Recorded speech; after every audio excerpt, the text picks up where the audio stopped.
I found out my boyfriend was married because LinkedIn congratulated him on it. Not Facebook, not Instagram, not some half-drunk girl sliding into my DMs with a "you should know." LinkedIn, the app for boring people with fake smiles and sales quotas, decided to ruin my life with a "congratulate Eric Harris on his recent marriage." I stared at the notification for a full 30 seconds, thinking surely this was some algorithmic mistake. Maybe it was another Eric. Maybe it was a work joke. Maybe. Nope. I clicked it. There it was, clear as glass. Eric Harris updated his profile, married to Amanda Foster, June 2nd, 2025. June 2nd, which was 3 days after our beach weekend. 3 days after he kissed my neck in the hotel bed and whispered, "Don't worry, I'm not going anywhere." He said that while apparently married to Amanda fucking Foster. Who is Amanda Foster? I didn't know yet. But I was about to. I stared at his LinkedIn headshot. Same smirking grin, same soft curls I ran my fingers through just days before, and now that face had a ring emoji next to it. My hands went cold. I texted him. Me, "Hey, are you free to talk? Just got something weird on LinkedIn lol." He replied instantly. "Eric, weird how?" Me, "Your status, it says married, to someone named Amanda." No response. I watched the 3 little typing dots pulse and disappear, then return, then vanish again. Then came his masterpiece. "Eric, it's not what you think." I stared at that message, fingers trembling. Me, "Then tell me what it is." Radio silence. I called straight to voicemail. So I did the only thing my anxiety-fueled rage would let me do. I Googled Amanda Foster. And the first photo that popped up. A wedding picture. Not some blurry cousin iPhone snap, no. A full page spread in a local wedding blog. Celebrating the summer union of Amanda Foster and Eric Harris, a storybook winery wedding in Sonoma. There he was. Tux, dimples, smiling so hard his eyes crinkled. There she was.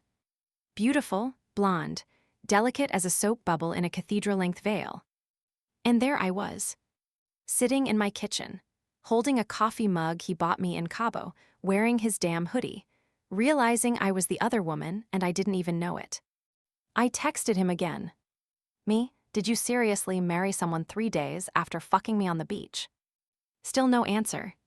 So I sent a screenshot of the wedding photo. Then another, of his LinkedIn update. Then one of us from the beach, the one where he's kissing my forehead. No response. I stared at the chat. I couldn't feel my legs. I was shaking so hard I dropped my phone. I started to cry, but the sound that came out of my throat was dry and ugly. This man had told me he was emotionally unavailable. This man had told me he wasn't ready to commit. This man had kissed my stomach and said, "When I get married, it's gonna mean something." My stomach twisted.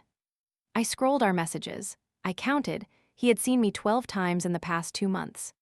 12 weekends, 12 sleepovers, 12 fake futures sold like love letters. Then a ping. New text. But it wasn't from Eric. It was from an unknown number. "Check your DMs, she knows." My blood turned to ice. I opened Instagram. New request. At Amanda Foster Harris. One new message. "Hi, I know who you are. We need to talk." Before I could even process that, another message popped in. From another account. At user 843899, secrets unfold. It was a video.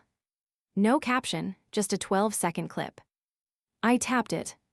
A grainy TikTok, clearly screen recorded from someone's live. The video showed a toast being given at a wedding. Amanda was glowing, holding a champagne flute. Next to her, Eric. And the person filming.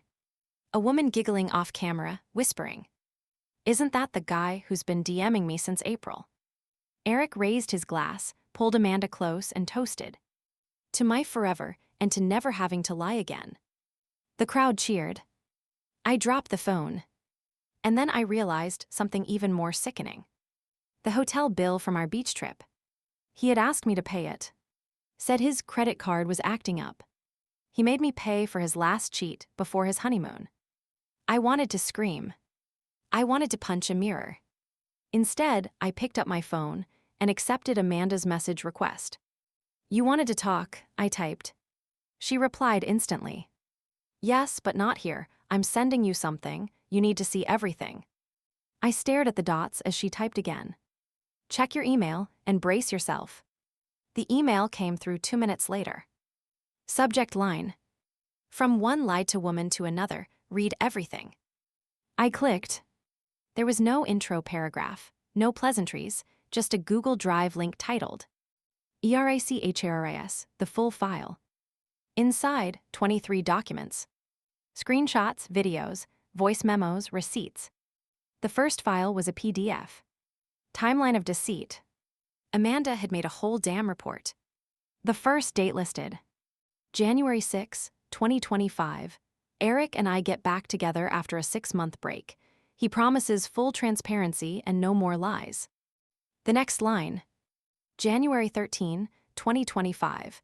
Found a receipt in his jacket for a dinner reservation under the name Kayla. My name. 7 days. That's all it took him to start playing both sides again. I kept reading. Every date Amanda marked as significant in their relationship.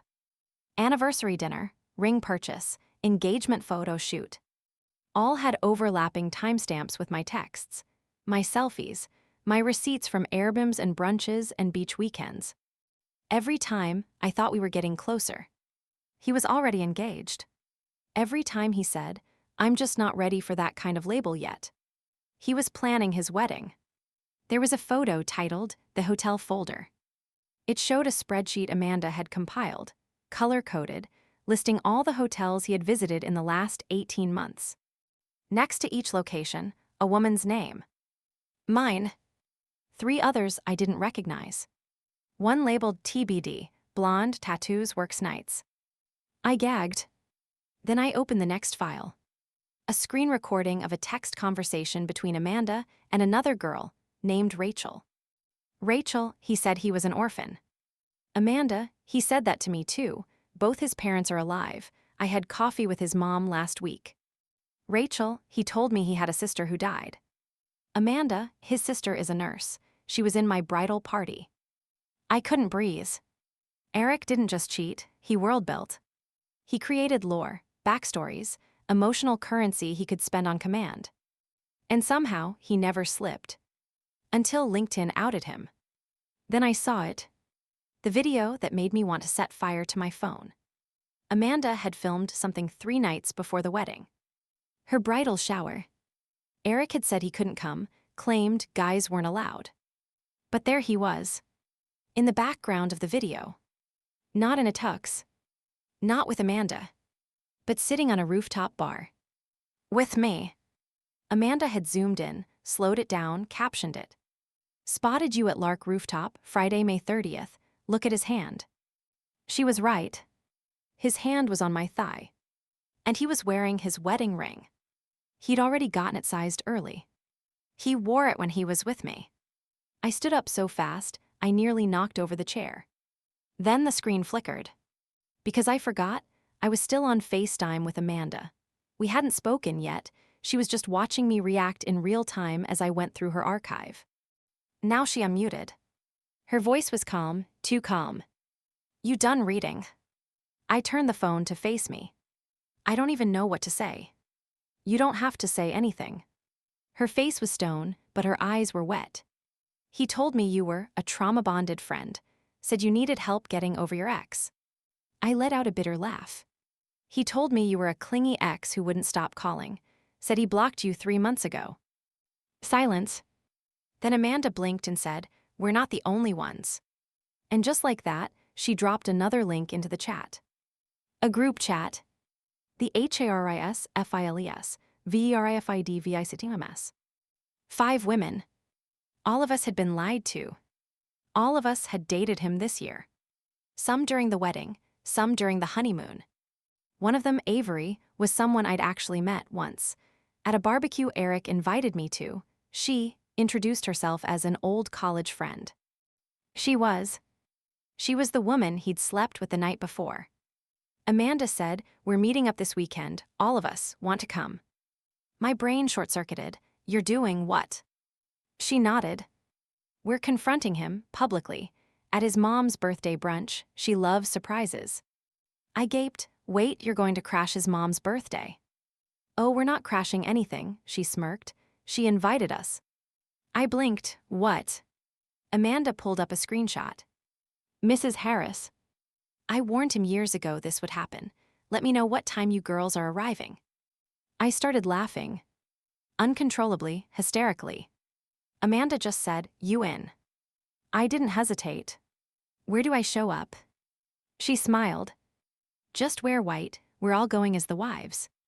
We showed up in white dresses. Not wedding gowns, Amanda was clear about that. Bridal coated, she'd said, elegant, slightly unhinged. The group chat agreed. We each picked a look that mirrored the version of ourselves Eric fell for. Avery went full coastal cowgirl. Tess wore lace and pearls. I showed up in the sundress he once called his soft spot. Amanda, satin backless, full vengeance. We arrived separately, but walked in together. 10 women. All of us used. All of us lied to. All of us done being quiet.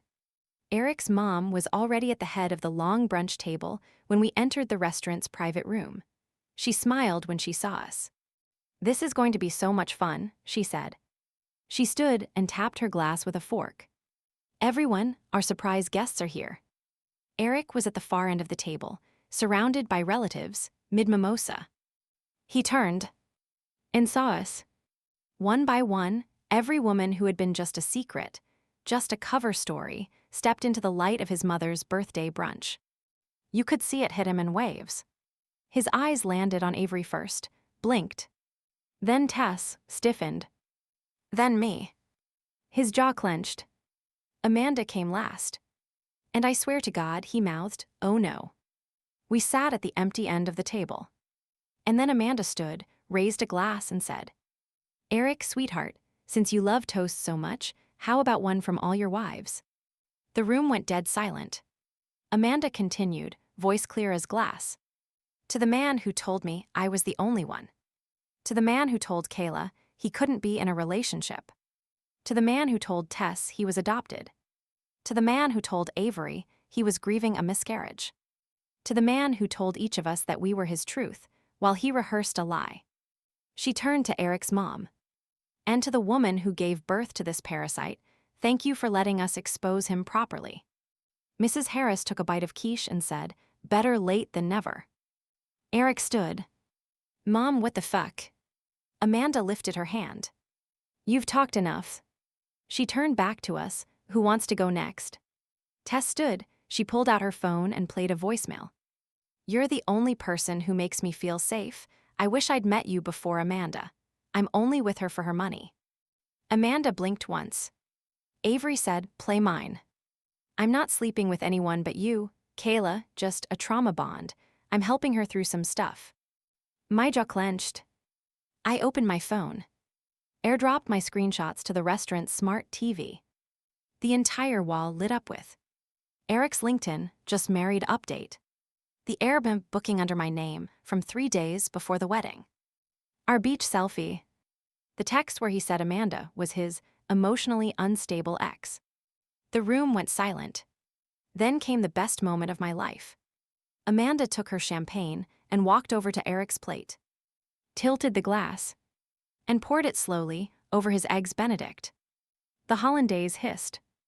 Eric sputtered. You are all fucking crazy. You don't understand. I never promised anything. I never lied. I was honest about what I needed. I stood. Really, what about this? I hit play on a voice memo. You're my home, Kayla. I can't explain it. I want to grow with you. Build something real. I'm just scared. Amanda hit her butts. Amanda, you're my calm, my future wife, my anchor. Tess. I just need time, Tess. You're the only one I'm not pretending with. Eric looked around the room, wild-eyed. Then he screamed. Is this a fucking trap? Mrs. Harris sipped her tea. It's a birthday, calm down. He started toward the exit. Avery stepped in front of him. Move, he growled. She shook her head. You don't get to exit quietly. He tried to push past her, then stopped. Because standing in the hallway were two women we didn't even invite. More exes. One holding a printed-out baby registry. The other, a wedding dress bag. Eric looked like he was going to pass out. He turned back to Amanda. "You ruined my life." Amanda smiled. "No, Eric, we just gave you the LinkedIn update you actually deserved." She turned to the room and raised her glass again. "To karmic justice." The ex in the hallway walked forward and said, "He forgot to mention one more thing." We all turned. She held up a manila envelope. "He proposed to me last week, said the divorce was almost finalized." Amanda's smile vanished. "Divorce," she repeated. The girl nodded. "Yeah, from you." Amanda looked down at her hand, at her ring, then said, cold and clear, "Oh, you didn't tell him yet." I stared. "Tell him what?" Amanda turned to Eric and whispered, "I never filed the marriage license." Eric blinked, like her words were too bright to process. "What are you talking about?" he rasped. Amanda looked him dead in the eye. "I never filed the marriage license, Eric. We're not legally married. You're not my husband. You're not even divorced, because we were never married in the first place." The room gasped. The ex holding the wedding dress bag stepped back. "Wait, what?" Amanda turned toward her. "He told you he was getting divorced, right?" "Yeah," she said. "Said it was messy. Said I couldn't meet his mom yet because she was still attached to the ex." Mrs. Harris let out a short, delighted snort. Eric's jaw twitched. "You're lying," he said, voice sharp now. "You're just trying to make me look." Amanda reached into her clutch and pulled out the envelope. She opened it, held up the unsigned marriage license. The seal was blank. The witness fields were empty. The official stamp box, still clean. "I had it in my purse the whole wedding," she said. "You were too busy fake crying about forever to notice." Eric looked like he'd been kicked in the stomach. "So the wedding was just for show," he muttered. Amanda smiled. "No, you were for show." The brunch room erupted. One of the cousins dropped a mimosa. Eric turned to his mother, wild-eyed. "You knew?" Mrs. Harris nodded. "Of course. Amanda told me everything. I told her to go through with it. You needed to be humiliated publicly, like all the women you dragged through your little emotional Ponzi scheme." Eric staggered back and braced himself on a chair. "I can sue you," he spat at Amanda. "For what?" she said, raising an eyebrow. "Emotional intelligence." Then Avery stepped in. "You know," she said slowly, "if you weren't married, then filing your taxes with Amanda as your spouse was, what exactly?" The room went silent. Amanda froze. "Wait, you used my name on your taxes." Eric went pale. "No," he said quickly. "That was, it was just who my accountant did it. It was a mistake." Amanda's hand was already on her phone. "I'm calling the IRS." "You're bluffing." Amanda locked eyes with him. "Try me." He reached for the back door. Avery moved to block him, again. He stopped, looked at her. "I swear if you don't move." But she wasn't alone anymore. Because the newest woman, registry girl, had stepped forward too, and she had screenshots. "Quick heads up, everyone," she said, projecting her voice for the crowd. "He told me he was raising money for his sick mom. I sent him $4,000 through Zelle last month. Want to see the chats?" Amanda turned to Eric. "You took money from her." He stammered. "It was a misunderstanding. I told her I'd pay her back." "No," registry girl said. "You told me your mom was in hospice. You made me send you a meal kit subscription because you said you couldn't cook while grieving." "I never said." Mrs. Harris calmly dabbed her mouth with a napkin. "I've been vegan since 2019. Also, very much alive." Eric turned to me next. "Kayla, you're not gonna let this happen, right? You know we had something." I didn't flinch. "Oh, I know. I know you made me pay for a hotel that turned out to be your cheating pit stop. I know you told me I was special while wearing your wedding ring. I know you sent a different version of the same playlist to all of us. You even named one of them, 'You're My Safe Place.'" Avery chimed in. "Mine was finally seen." Amanda raised her hand. "Mine was light after dark." Eric turned red. These were just stupid playlists. Oh yeah, I said. Then why are the track lists identical? Tess pulled out her phone. I printed mine. She opened a Google Doc. Track 1, All I Want by Codaline. Track 2, Fix You by Coldplay. Track 3. Eric snapped. Fine, he shouted. You want honesty? Here's the truth. I liked how it felt to be needed. You all made me feel real. I gave you what you wanted, attention, romance, validation. You can't even admit that you liked being part of it. We stared at him. Avery crossed her arms. No, Eric, you didn't give us what we wanted. You gave us a script. A cheap, manipulative monologue you ran on loop. You used people's vulnerability as your currency. Amanda took a slow step forward. You want to feel needed, then you better need a good lawyer. Eric took a breath, opened his mouth. And then he saw the flash. Because someone, Rachel, one of the quietest women in the back, had gone live. On TikTok. The entire brunch had been streaming for 6 minutes. His breakdown. His scream. His, I liked how it felt to be needed. All of it. Broadcasted. Comments were already flying. Who is this clown? Not the IRS too. Not legally married LMAO Amanda is a queen. Playlists, you mean serial PLOLSTS. Eric lunged for Rachel's phone. Amanda blocked him.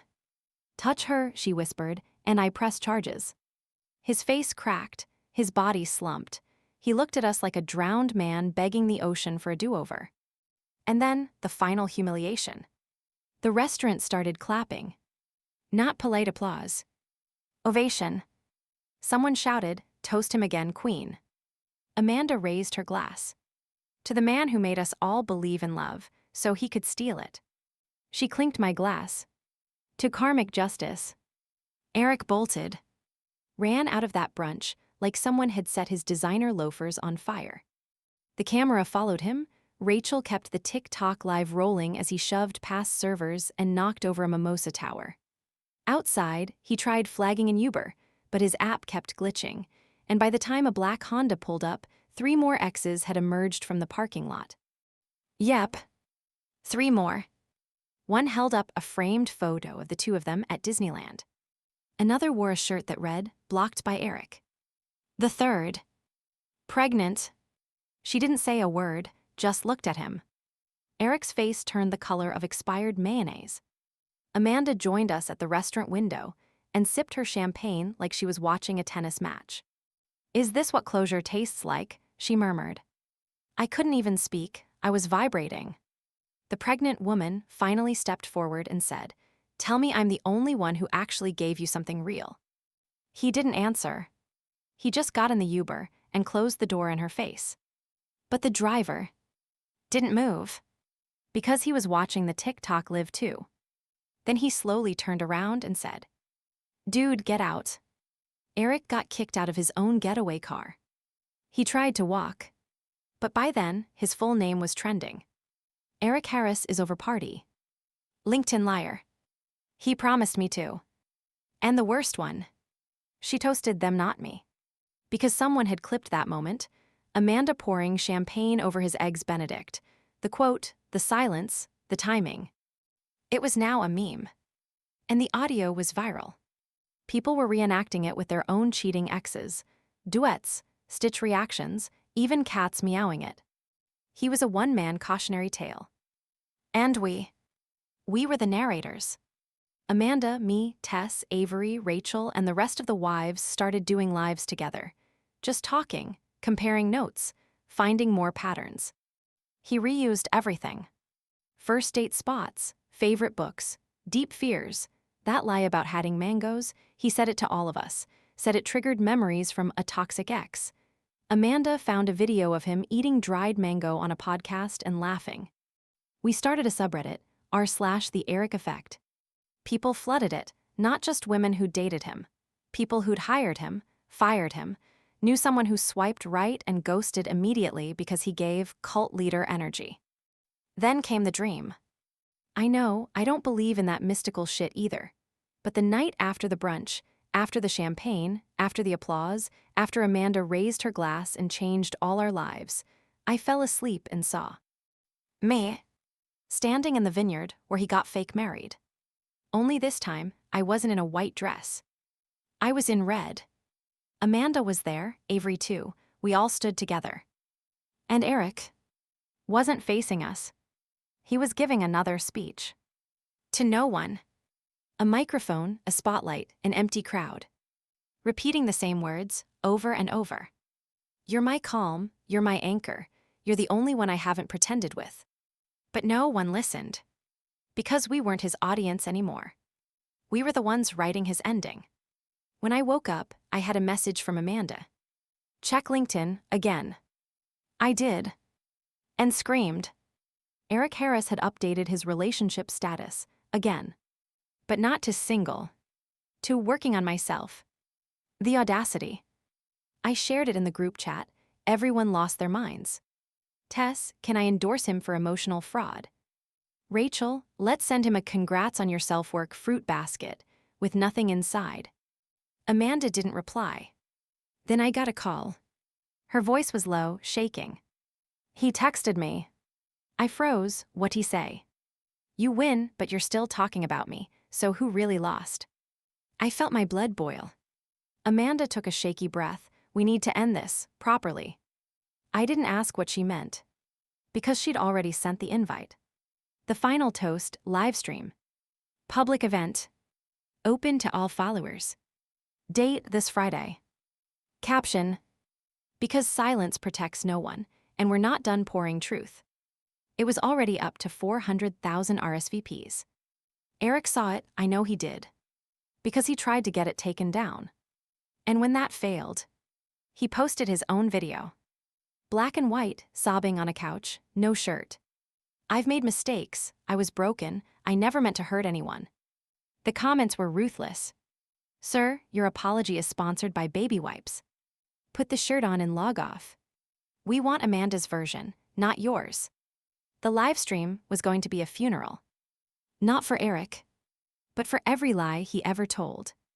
And I had front row seats. The live stream was scheduled for 8 p.m. sharp.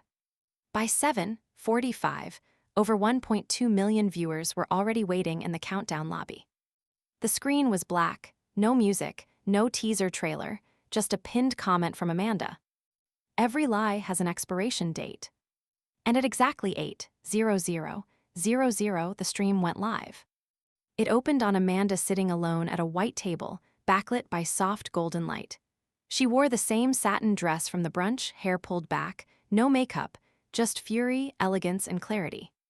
A champagne bottle sat unopened beside her. The first words out of her mouth. Let's make this simple. If you're here, it's probably because he lied to you too. Boom. The chat went feral. Queen. I've been waiting. Eric, get in the dirt. Pour it already. Amanda smiled tightly. I could spend this entire live stream listing the names, the lies, the borrowed playlists, the copy-pasted apologies, but I think it's more powerful to let you hear your own version of him.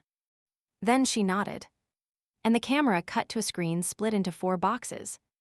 One by one, we appeared. Me. Tess. Avery. Rachel. Each of us sitting at our own table, each with a champagne flute. And behind each of us, a wall of receipts. Literally. Amanda had printed our text screenshots, booking confirmations, voice memos, emails, gaslighting messages, all of it, and made collages of exposure behind every speaker. It looked like an FBI board of emotional crime. Amanda returned to the frame. We're going to take turns reading what he said to each of us. Same words, different women, same promises, same outcome. I went first. I read the message he sent me when I told him I was scared of being hurt again. I've never wanted to protect someone so much in my life. You're safe with me, you're mine. Then Tess. Same message. To her. Same typo, same emoji. Then Avery. Again. By the time Rachel read it, the chat was full of women typing. He sent this to me too. Wait, I got this in March. Verbatim. Amanda let it breathe. Then she poured the champagne. She held the flute up and said, To the man who thought we wouldn't talk. We toasted. Then she turned to the camera and added, to the man who used silence as a shield, your silence ends now. We each took a sip. Amanda continued, we're not doing this because we're bitter. We're doing this because too many people confuse charisma for character, because too many women think they're the only one being lied to, because too many Erics keep cycling through our lives unchallenged. Then she reached under the table, pulled out a burn folder, labeled, Eric's resume, real version. I dug deeper, Amanda said. Beyond the dating, beyond the cheating, I wanted to know who he really was. And what she found was nuclear. Eric had falsified his employment history. He never worked in cybersecurity. He was a freelance dog walker with expired licenses.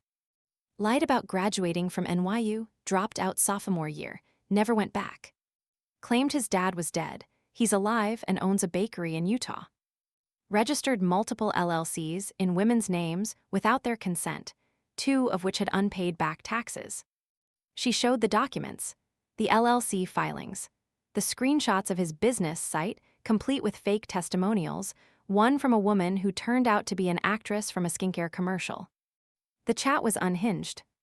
Multiple LLCs. He was out here speedrunning identity theft. Girl, this is federal.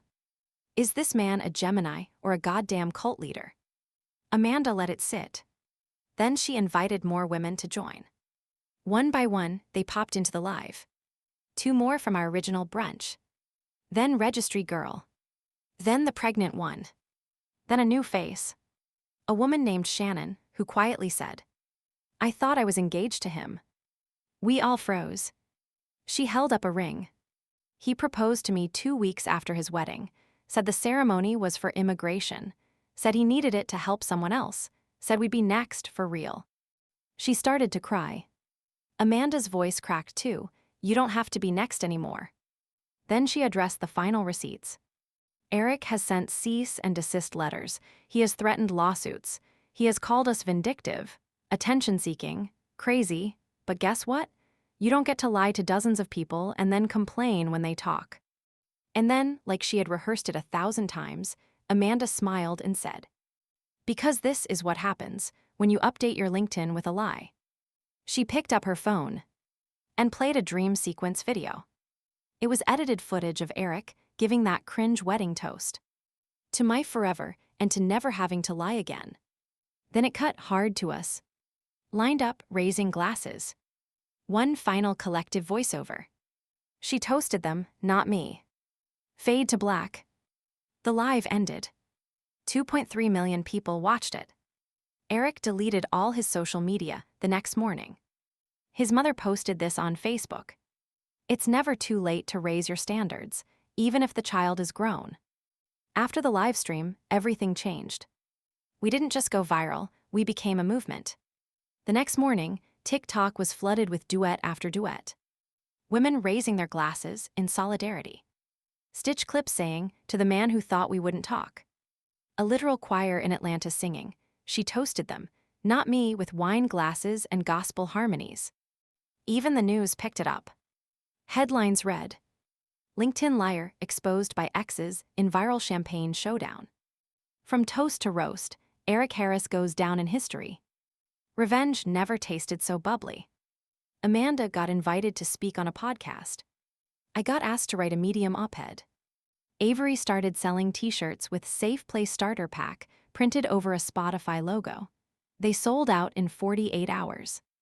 But the best part, it stopped being about Eric. We weren't talking about him anymore. We were talking about the patterns, the tactics, the way people like him replicate trust, rehearse connection, and gaslight you into loving a mask. We launched a site, The Toasted Collective. Part confessional, part educational. A place to share stories and spot red flags in real time. Within a week, over 5,000 women had submitted their own LinkedIn lies. Same tactics, different names. Men who used trauma as leverage. Men who quoted therapy speak like weaponized poetry. Men who said, you're the only one who sees the real me, while juggling 4 group chats and a Finsta. Turns out Eric wasn't rare. He was a replica. And we had receipts. Then, a week later, we got the cherry on top. A woman messaged the Toasted account with a video file and a note. I work at the law firm where he tried to file fraud charges against Amanda. I'm not supposed to say this, but you need to see what happened at his deposition. We opened the video. It was surveillance footage from a deposition room. Eric in a too-tight suit slouching in a chair, Amanda across from him, calm, lawyered up, silent. He was rambling. You don't get it, I was trying to be better. I gave each of them what they needed. Isn't that worth something? Amanda never looked up. Then her lawyer asked, flatly, Did you tell Kayla Reyes that you were not married to Amanda? Eric blinked, define married. His own lawyer facepalmed. The clip went viral. By then, the damage was complete. He was banned from multiple dating apps. Someone made a Google Doc titled Eric Harris copy-paste phrases that was distributed in women's groups like a public service announcement. A dating coach used his texts in a TED Talk about manipulation. His LinkedIn, suspended for false credentialing and multiple reports of fraud. But the most poetic part, someone found his Venmo. Guess what his bio said? Building something real. Amanda sent him exactly $1.11. Caption, for the toast you didn't deserve. I sent him 2 cents. Caption, for the playlist I already had. Avery, 69 cents. Caption, just like your attention span. He never responded. Never resurfaced. Never apologized. But here's the thing no one tells you. You don't need the apology. You just need the power back. And we took it. Together. We still text in the group chat, the Wives Club. We send updates, screenshots, the occasional bad date recap. Amanda and I meet for drinks now. Once a month, we wear white on purpose. Last time, a stranger approached us and said, Wait, are you those girls from the LinkedIn thing? We laughed. Amanda clinked her glass with mine. Almost, she said. We're the ones who made him irrelevant. Is there such a thing as karmic justice? Drop your story in the comments.